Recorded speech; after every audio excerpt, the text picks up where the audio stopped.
Iceman, ace fighter pilot, volleyball enthusiast, and the real hero of the Top Gun franchise?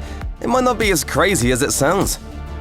Top Gun was penned by the screenwriting team of Jack Epps Jr. and Jim Cash, who in the 1980s were two of the hottest writers in the business. As they worked on the Top Gun script, they realized on one level that it's actually more of a sports film than a war movie, which opened up many new possibilities for their story. As Epps explained, "From my point of view as a writer, Top Gun is a sports movie. And the sport is ACM, aerial combat maneuvering. Much like in the world of sports, Top Gun features a lot of young talent who are eager to prove themselves. To that end, the writers set a number of important scenes in locker rooms, mostly because this is a place where the characters can speak to each other in a manner that might not be possible when they're in uniform. It's not clear whether the characters in Top Gun are based on real people or not, but some people believe that Iceman was indeed based on a real-life fighter pilot. According to the military publication Stars and Stripes, Ice was based on a fighter pilot named Dennis Tech, who went by the same call sign. Tech played guitar in a cult band called Radio Birdman and studied medicine in Australia. Once he got back to the United States in 1981, he joined the Navy and became a flight surgeon. According to Tech himself, the makers of Top Gun spent time with his squadron doing research for the film. In fact, one of Tech's old military buddies said, "The characters seem so similar. He was even more intense than the movie Iceman." Yet, Jack Epps Jr., who co-wrote the film, said the character wasn't based on any real-life military man, insisting that basing their characters on real people might have brought up unwanted legal problems for the film's crew. In the movie Sleep With Me, Quentin Tarantino delivered a riff on Top Gun, claiming that it's actually a gay movie in disguise. Since then, numerous theories have popped up online about the apparent homoerotic subtext of Top Gun. But David Paul Kirkpatrick, a former executive at Paramount, says this wasn't intentional. He wrote on Facebook, "Much has been made of the homoerotic nature of Top Gun, particularly the volleyball sequence, but it wasn't intentional. The guys in the movie were young and in good shape for their respective parts, and Tony Scott shot the scene quickly at magic hour, which gave it that golden glow." Kirkpatrick continued, "The volleyball sequence stayed in the movie only because the women adored the scene in previews. It's because the sequence exhibited non-toxic masculinity at its finest. Non-aggressive Greek gods playing ball, slathered in suntan lotion and wearing Ray-Bans. In later years, however, the film attracted a significant gay following, and it brought many in touch with their sexuality at a young age." As Robert W. Fiesler explained in Slate, "Iceman and Maverick jetted life-saving homoeroticism past a generation of conservative parents. No adult, not even a minister, would bat an eyelash when I said knowingly to their sons, 'Kids, I hope to a closeted gay too, Top Gun is my favorite film.'" It actually took some convincing to get Val Kilmer to commit to Top Gun. As Kilmer recalled, he and Cruise had the same agent, so he knew about the project, but he wasn't convinced. I just really wasn't interested in it, and I liked Tony Scott very much, but I turned it down. As Kilmer remembered, director Tony Scott then ran after Kilmer, got in front of the elevator so he couldn't leave, and told him, "You've got to do it, man. It's going to be great." And he described, with this enthusiasm and relish how it was going to be seen.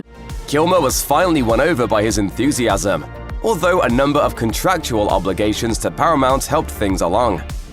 In a movie full of cocky young guys out to prove themselves, it would only be natural there would be some tension off-screen as well. Whether there was indeed any true rivalry between Tom Cruise and Val Kilmer is unclear, but they certainly kept their distance. Often when actors play rivals in a film, they'll stay away from each other while the movie is shooting. On Top Gun, Kilmer stayed close with his on-screen buddies Hollywood and Wolfman, while Maverick and Goose stayed tight. Cruise also stayed out of any of the off-screen partying that Kilmer and his Top Gun buddies got involved in. Kilmer later said, "I would purposefully play up the rivalry between Tom's character and mine off-screen as well. It was fun to play up the conflict between our characters, but in reality, I've always thought of Tom as a friend, and we've always supported each other." Not all was well on the Top Gun set, though. In a documentary on the making of the movie, Kilmer said he believed Cruise might have sabotaged the footage from the volleyball game. Tony Scott apparently told Kilmer the shots featuring him had been cooked, meaning they were over or underdeveloped, and unusable for the film. In order to deliver their best performances, many actors craft backstories for the characters they play. The audience may never know about this, but it's nevertheless important for actors to have something to draw on when they perform. When Kilmer agreed to play Iceman, he created a backstory for the character that gave him some added depth. As the actor said in his documentary, Val, "On the page, there was very little to the character Iceman, so I attempted to make him real. I manifested a backstory for him where he had a father who ignored him, and as a result, was driven by the need to be perfect in every way. This obsession with perfections is what made him so arrogant." This backstory brings so much more to Top Gun because Maverick struggles with similar issues, as he desperately seeks to live up to his late father's legend as a pilot. Top Gun is a story that inspired audiences around the world. It was a #1 movie of 1986, making $176 million at the domestic box office. Since starring in the film, Kilmer has been recognized as Iceman for over 3 decades by pilots, and the film famously increased military enlistment. Reportedly, the US Navy had more applications than it had in years after the success of Top Gun, and there have been reports that the film made naval recruiting increase by 500%, though this figure may have been exaggerated. At the same time, as one Navy vet said, "I saw the movie. I thought it looked like the most exciting job in the world, and it is." In recent years, the Navy has been having problems enlisting new recruits. It remains to be seen whether Top Gun Maverick will turn this around for the service. Tom Cruise was clearly the star of Top Gun, and he starred in the film right as he was becoming one of the hottest actors in Hollywood. In recent years, however, some fans have come to realize how important Iceman is to the story, with many even believing that he is the real hero of the movie. In one critique at Collider, for example, the writer noted, "Iceman is just as essential to the success of the final mission, where Maverick gets all his acclaim. In the end, Maverick gets all the glory, but Maverick is more traditionally heroic, both as a pilot and as a character." As many other fans point out, Maverick himself is reckless and dangerous. But Iceman is cool under pressure and far more together than the young protagonist, who strives to prove he's a real hotshot. And whether you think he's a hero or not, there's no question Iceman is a crucial component in the Top Gun storyline. After all, without him, Maverick's character arc and growth wouldn't be anywhere near as dramatic or compelling. Who's the better pilot? You or me? This is a nice moment. Let's not ruin it. Although Tom Cruise is the star of Top Gun Maverick, the fact that Iceman returned for a brief but memorable segment shows there is still plenty of goodwill for the character. In fact, as producer Jerry Bruckheimer explained, Tom said he wasn't going to make the movie without him. Cruise confirmed this too, as he recalls, "I really rallied hard for him to make the movie. The kind of talent that he has, and you see that scene, it's very special." Cruise apparently told Bruckheimer that Kilmer simply had to come back for the second Top Gun movie. It was a wonderful reunion for Bruckheimer too, who had worked with Kilmer on the original Top Gun. While Val Kilmer was initially skittish about taking on the role of Iceman in the original Top Gun, he was reportedly delighted that his character is still beloved by fans and filmmakers. That's exactly why he signed on to one of the biggest box office hits of all time, with Top Gun Maverick. In fact, as Jerry Bruckheimer explained, "We called Val and told him we wanted to meet him to be in the picture, and he was thrilled." And as Kilmer's son Jack told People magazine, "They honor the legacy of Iceman, and he was so stoked by it."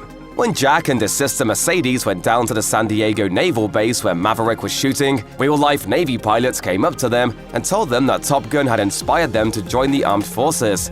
Jack said, "It was one of the proudest moments of being American that you could think of, really."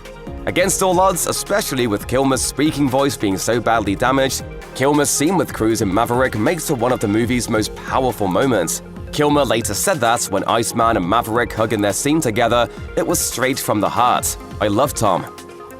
On Top Gun Maverick, Val Kilmer had a hand in developing Iceman's story. In the sequel, Iceman has moved up to Admiral, and his life is coming to an end due to a devastating illness. It was actually Kilmer's idea to have Iceman be a mentor to Maverick, and he discussed his ideas for the role with Cruise, Maverick director Joseph Kazansky, and Jerry Bruckheimer.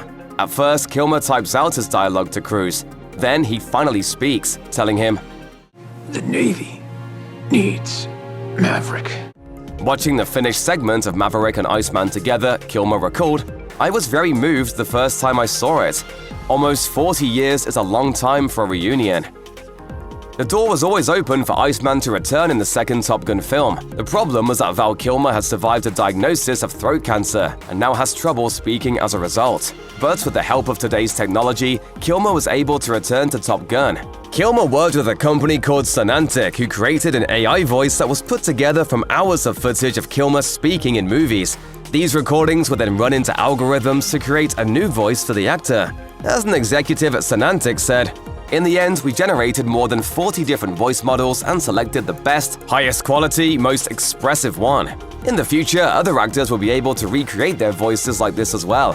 Kilmer said in a statement that he was grateful that the company could restore his voice, and that the chance to narrate my story in a voice that feels authentic and familiar is an incredibly special gift.